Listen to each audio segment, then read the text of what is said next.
think about ways that you can just move more while doing things that you're already doing. So folding laundry. Can you stand if you're someone that typically sits while they fold laundry? Stand up. Do you sit while you do your makeup and your hair? How about you stand up? Look for areas in your daily life where you can walk and stand more.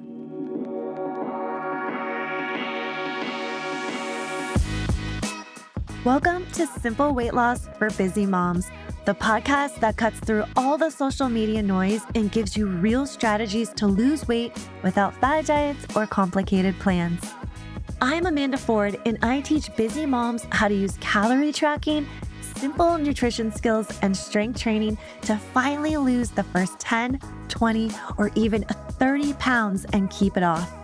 If you're tired of starting over, overwhelmed by your schedule, or wondering if lasting weight loss is even possible while raising kids, you're in the right place. Each week, you'll get practical tips, tough love motivation, and repeatable routines that fit into your real life so you can feel strong, confident, and in control. This is Simple Weight Loss for Busy Moms. Let's get started. Hey, welcome back. If you listened to the previous episode, that was the very beginning of my weight loss series that I am bringing to you guys. Week by week, I'm going to be coaching you like I'm one-to-one coaching you in your ears via this podcast. And we are jumping into the planning portion of your weight loss journey. So in the previous episode, I gave you a preview of what's coming in this series and also gave you a checklist of things that you'll need to start gathering and things you'll need for this first week to get you started. So let's jump into our planning and preparing session for your successful weight loss journey in 2026 or whenever you are starting your weight loss journey. Our planning session is going to be focused on your schedule. So let's talk about why your schedule is important and where it's going to have to shift. As your weight loss coach, I'm going to ask you to start doing the following things. So think about these things when it comes to your schedule. So these might be new activities and commitments that you're going to need to add to your schedule. So those things are, you need to start walking daily, at least 1 mile to start. So that's depending on your pace, that can be anywhere from 15 to like 25 minutes of time. That's about a mile. You're going to start cooking at home more. So if that's not your routine, I want you to start thinking about plugging that into your time schedule, your schedule. And strength training. This will come later in the process around week 3 or 4 in our series, but we need to look ahead. So that'll be at least 30 to 60 minutes, 3 to 5 times a week, depending on what your schedule allows. My recommendation is 4 times a week at minimum, but I understand there was a time where I can only do 3 days a week and I stuck with it and it worked for me. So recapping, some time commitments that you're going to need to consider: walking daily, cooking at home more, strength training. So those are all things that take time away from everything else that you're currently doing. So that's why we have to really dig into your schedule and dial this in. And it might take some trial and error. So we're going to go into this with an open mind and a willingness and flexibility to make this happen. So right now you might be doing 1 or 2 of those things actually, but if you are, it's probably not consistently. And that's what's keeping you stuck. So we're going to fix that. If you're feeling like you're lacking time right now and you're like freaking out because you're like, I want to do those things, I've been thinking about doing those things, but I don't have the time, it's keeping me really stuck, then I want you to go back and listen to episode number 2. It's like one of my most popular downloaded episodes. It's the second episode. It has a workbook attached to it too. It's called 7 Steps to Find Time for Fitness and Healthy Living Goals. And this was made specifically in mind for busy moms who come to me and say, I want to do all the things that you just said, Amanda, but I don't have enough time. So it's really similar to what I'm going to be teaching here on this episode, but is another place for you to gain more guidance and to go deeper into this particular area. If you're feeling really stuck and anxious about having enough, I'm doing air quotes, enough time to get this done, which I know you will, because if something's important to you, you're going to make time to do it. So this week, I want you to get your calendar or your pretty planner that you got from Target. I use Google Calendar. I like to have stuff just accessible on my phone or my laptop. but whatever works for you. So get your calendar, your planner out, and we're going to map out your entire week. So I want you to think about like a regular week. So a week where school's in session, or some, depending on when you're listening to this, like maybe it's summertime, like what does a regular summer week look like for you and your family, Monday through Sunday? And I'm talking like school drop off, work, school pickup, dinner, bath time, walking the dog, sports drop off, sports pickup, sports games, church, Bible study, PTA meetings, making the kids' lunches if you do that, preparing your own lunch, whatever is your current schedule right now. I want you to map it out in an entire week. So I'm going to give you an example for like my Mondays. Monday through Thursday for me is the same every single week when the kids are in school. So wake up, I do a little bit of chores. I handle the dogs. I do chores for the dogs. I go to the gym. I come home. I start working till about 10. I take a break. Then I work a little bit more. I take a break to walk the dog. That's where I get my walks. And we're going to talk about walking here in a little bit. I work some more. Then at 2:30, I need to leave to pick up my daughter from school. So I have to drive all the way across town, pick her up, bring her home. I come home, I work more. Then she gets ready to go to sports. We take her to her practice. Then we have to pick her up in an hour. So it's a very quick turnaround. During that time, I start making dinner. There may be some more chores here and there. And then depending on what my son is doing, he drives now, so I don't need to pick him up, but we used to have to pick him up at 7, between 7 and 7:30 from football practice. And then we would eat dinner. We're getting late into the evening at this point, right? And then you got to clean up the kitchen. And then by that time, if you're me, I'm tired because it's 8:30 and I want to go to sleep. But that's literally my entire week, Monday through Thursday. Fridays, if it was the fall time, it would be all the same, except my daughter doesn't have sports, but my son has football games. And then we're there till like 9 or 10 o'clock at night. So I'm talking about literally start to finish your day. Think about it. And you don't have to write the exact times, but if that's helpful to you, or if you have a planner, like if you're in your Google Calendar, you can get really precise and you're going to get blocks of times where you're already committed. So take some time and build out your calendar. And before you do this, I want to have a little heart to heart. Just let it be what it is. Okay. So I know that seeing this all listed out can cause some anxiety in busy moms, because seeing your schedule in this way can qualify your feelings of overwhelm. Let's take a different approach here. It's just information to help us make decisions. You will hear me say that over and over again as your coach. It's just information to help us make decisions. It doesn't mean you can't. It doesn't mean you don't have enough time. It doesn't mean you won't be able to do this. It's just information. If I was coaching you one-to-one, I would do this with you so I could see your schedule. And then I could be like, oh, okay, like, let's talk about this time, or let's talk about this day, or like, what can we move around? That's what we're going to be doing here. So your calendar is like a map that will allow you to see and make decisions on when you can walk, or when you'll be able to add in your strength training workouts when we get to that section, when you may need to ask for support, or it can give you ideas on how you can move things around or even cancel things that you might have overcommitted. So it's really, really helpful. It's not meant to overwhelm you. It's meant to give you guidance and a clear vision and a clear map of what you actually have to do, instead of trying to frantically, like a chicken with your head cut off, fit in this weight loss strategy and these new routines into all of that is your life. That is so beautiful. So it's super helpful. I've heard that it can cause some anxiety. So I just want to say this to you. It might look like you don't have enough time. My day that I just verbally mapped out for you guys, it's literally full, right? From the morning to the end. But I did tell you that I was doing the things that I had mentioned that I want you to think about. I went to the gym. I walked. I was cooking at home. So I made it happen. I know you can too. We just need you to get this on paper at first, and then some of it might shift as we go through this process. So take a deep breath and map out that incredible life you've got. So next, I want you to identify white space where you can plug in your walks. And I'm doing air quotes for now.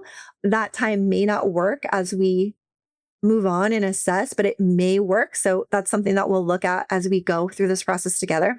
Later in the process, you will also be adding in strength training sessions into your calendar. So let's just focus on the walking. This is a daily task.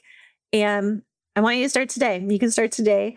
And I'd like you to walk at least 1 mile every day. It'll take about, I'm doing an average here, about 20 minutes, depending on your walking pace. You do not have to walk fast.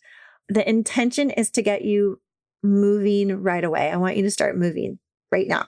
Why? You might be asking, one of the reasons you've gained weight and you're struggling to lose weight is lack of movement. Or perhaps you're like, no, Amanda, I used to work out like crazy and I still didn't lose weight. I've heard this a lot, and that's a pretty loaded statement that has a loaded answer.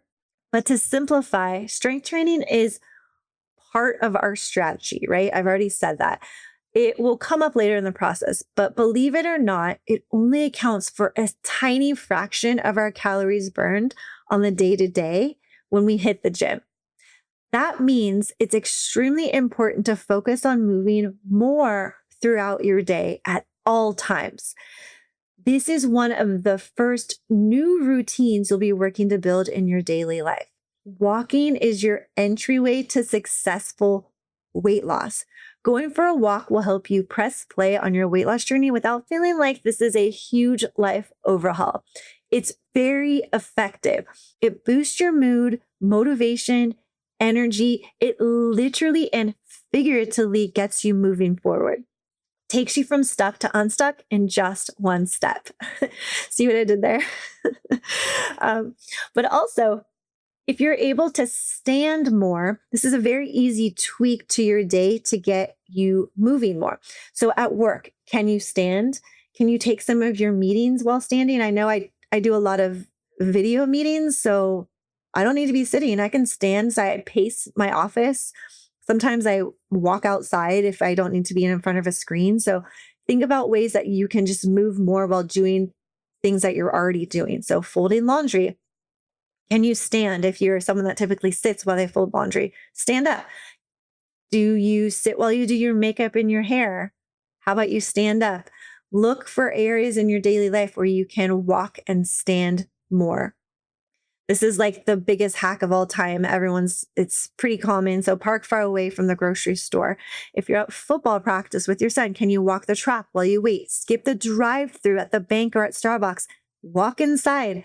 Take the fam on an after dinner walk. That's a really great way to include everybody. I know there's a lot of mom guilt that comes into this process because you're taking time away from your kids, your pets, your husband, your home, your chores, your work. There's so much guilt involved in that. Taking the family on an after dinner walk includes them. It wipes that guilt away, even though you shouldn't have any guilt for taking care of yourself. First of all, I just want to let you know, but it's a really fun and simple way to get this in. And if you have little ones, it gets them tired. It gets the evening wiggles out. And I know my dog would appreciate an extra walk too if you have dogs. So you got to get creative, you guys. The goal here is to build in more walking for daily exercise, but then also start working towards adding more steps and standing throughout your day.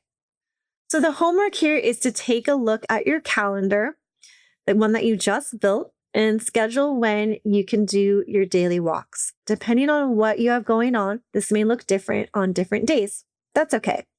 I've shared many times that walking in the middle of my workday is how I fit this into my busy mom life.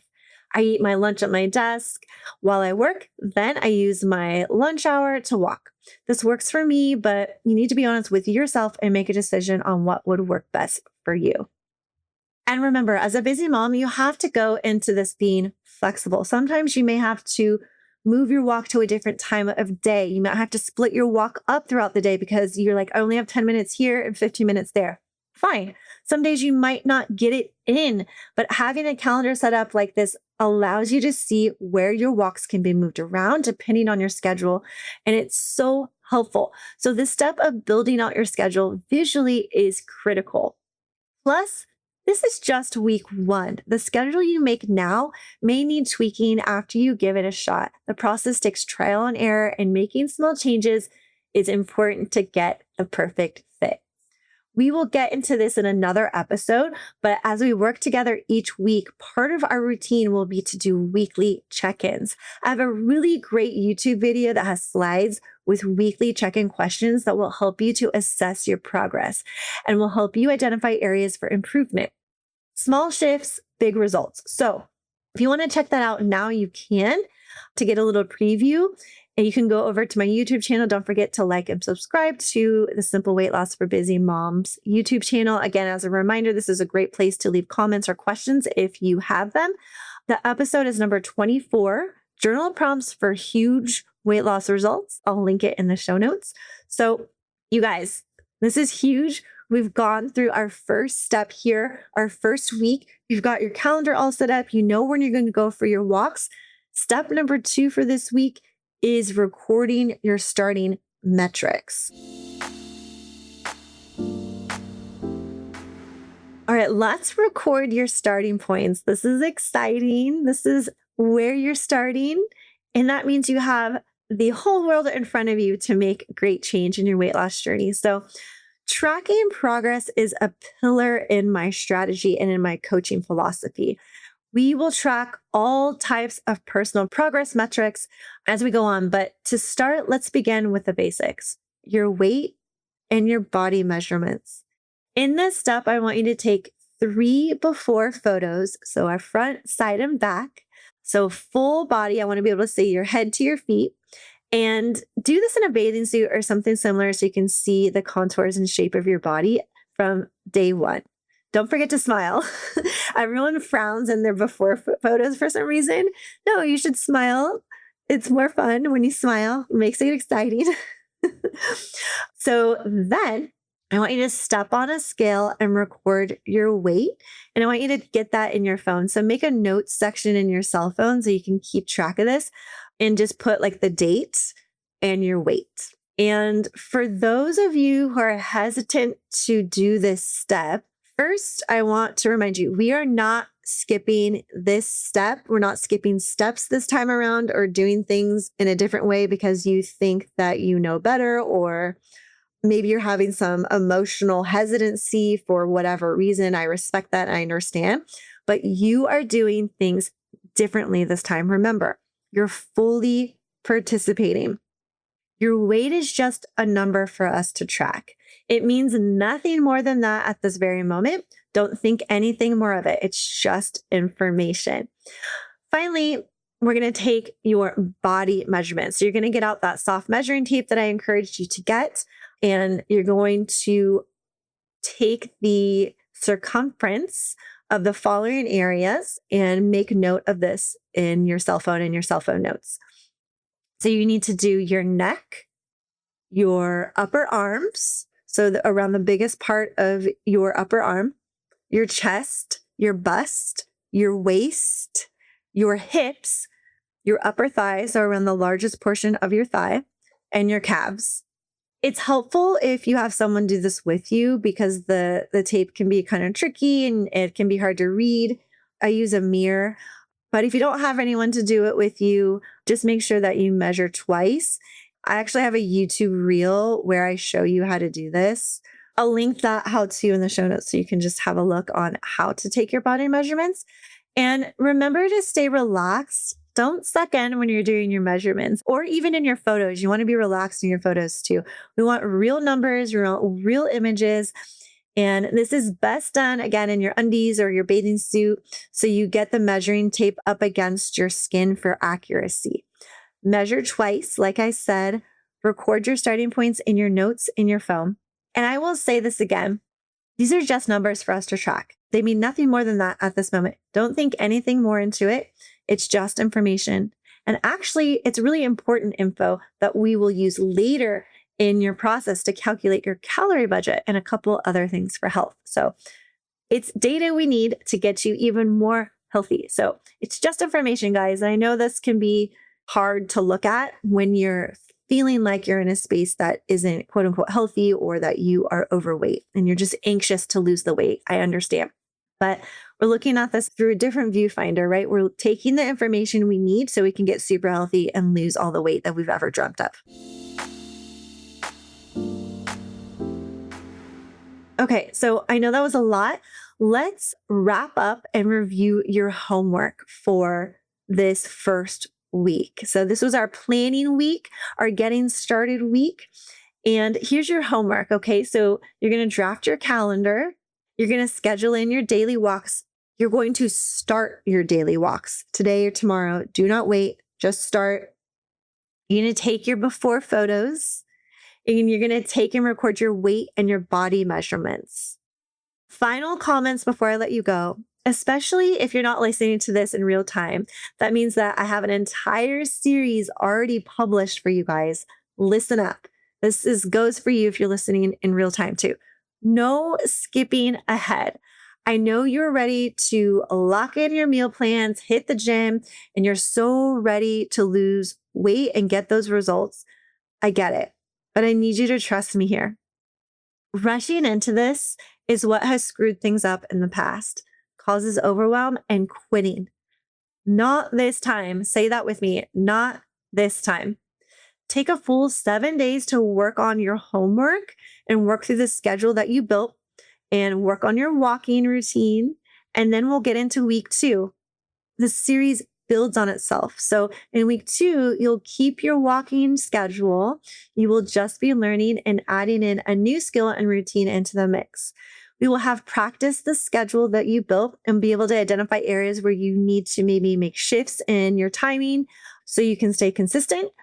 Or it might have worked beautifully for you, and that's perfect.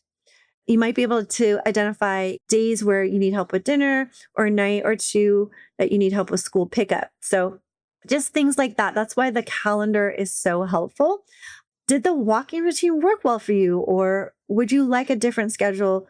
Do you want to try a different schedule the upcoming week to see what works best? So this is an experiment, okay? Until we get it just right. It's an experiment. That's all it is. For those of you that go into week 1 and then you finish week 1, again, we'll talk about this as we do our progress assessments. If you completely botch the first week, that's fine because we need to know what happened. Then we can move on from there and make decisions. Again, it's just information. More importantly, you are not alone in this. I may be a voice behind a mic, but you do have access to me. So be sure to follow me on YouTube, follow, like, subscribe, all the things, and leave comments with your questions or send me an email to hello@thehealthhobby.com. Next week, we will get your feet wet with nutrition. And don't worry, it's going to be really simple, but that can wait until that. Happy week 1. You guys got this.